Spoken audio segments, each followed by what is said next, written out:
Are you ready to explore a game of curious creatures, glittering gold, and daring deeds? It's time to learn how to play Dragon Isles in this episode of Little Big Thumbs.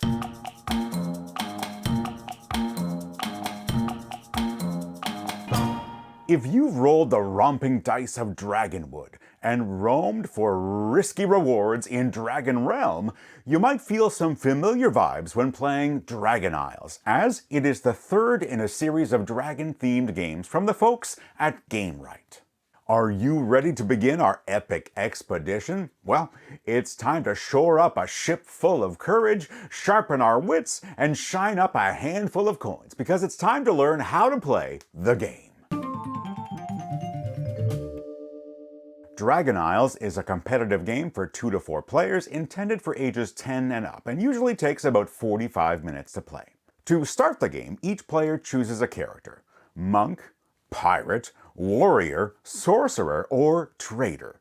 Each one comes with their own special abilities and unique ways to succeed in the game. Cubes are placed on the bottom of these player boards to track each player's progress in their various skills. Players also receive 5 adventurer cards, and 2 more of these cards are placed face up within reach of everyone.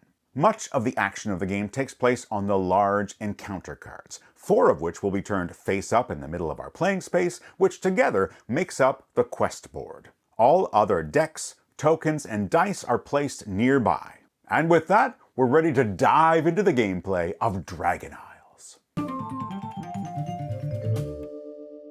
The goal of Dragon Isles is to earn the most victory points. We'll accomplish this by winning the Sneak, Steal, and Strike challenges on our encounter cards, earning trophies for having the biggest and most diverse collection of each encounter type, and gathering coins and specific treasure cards.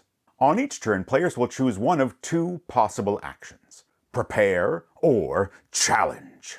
Taking the Prepare action allows a player to draw 2 adventurer cards into their hand. Cards can either be taken from the 2 face-up adventurer cards or from the draw pile. Once those cards are taken, no further steps are required, as long as the number of cards in hand is equal to or lower than their hand limit. Each character has a unique hand limit, which can be increased by leveling up that column on their player board. Characters start with a hand limit of 7 or 8 cards and can increase that limit to 10 or 11. If a player ever has more cards in hand than their limit, they must immediately place cards in the discard pile until they return to their hand limit. Now let's explore the other action: Challenge. Challenge actions make up the heart of Dragon Isles. By taking this action, players can seek to win themselves an encounter card by attempting one of 3 challenges: Sneak, Steal, or Strike. Each of these challenges involves playing cards in a particular pattern, and rolling dice to match or exceed the challenge number on the encounter card. In a Sneak challenge, players are looking to play cards in a consecutive sequence, for example, a 4, 5, and 6 in any combination of colors. By attempting a Steal, we're looking to play a group of cards all with the same number, like a set of 4 8s. And a Strike is attempted by using all cards of the same color, regardless of their number. Once a challenge is declared and the cards are played, the player takes a number of dice equal to the cards played.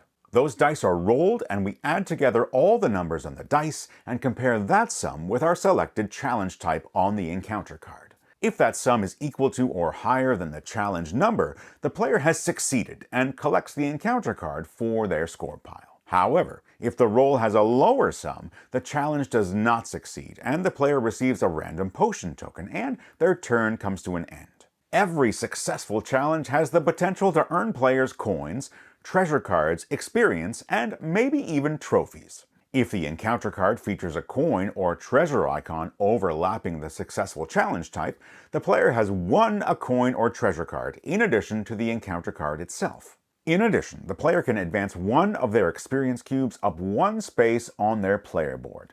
These can also earn a player a coin or treasure card. Each coin is worth 1 victory point at the end of the game. Treasure cards come in 2 varieties: green cards that provide ongoing perks for the rest of the game, and orange cards that provide points and count as an additional type of encounter. Whoever controls the most number of each type of encounter wins control of the matching encounter trophy. These trophies count for 3 victory points at the end of the game. If a player collects one of each of the 5 encounter types, they will also earn a variety trophy, which is worth 5 points. A game of Dragon Isles comes to an end as soon as one player completes their 8th encounter. At this point, players will add up their victory points to determine a winner.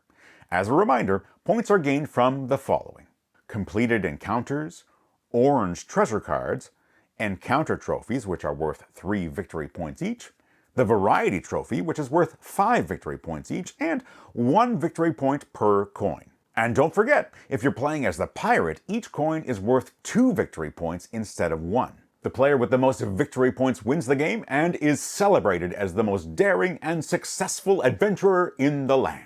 If there's a tie, the adventurer with the most victory points in coins breaks that tie and claims the victory. And that is how to play Dragon Isles. As the 3rd entry in the Dragonwood and Dragon Realm series, Dragon Isles offers some familiar elements, while standing on its own with a unique array of strategic decisions along with some truly stunning artwork. Let us know in the comments if you are more of a warrior, a sorcerer, a pirate, or a monk, or if you have any questions about the tutorial that we've presented in this video.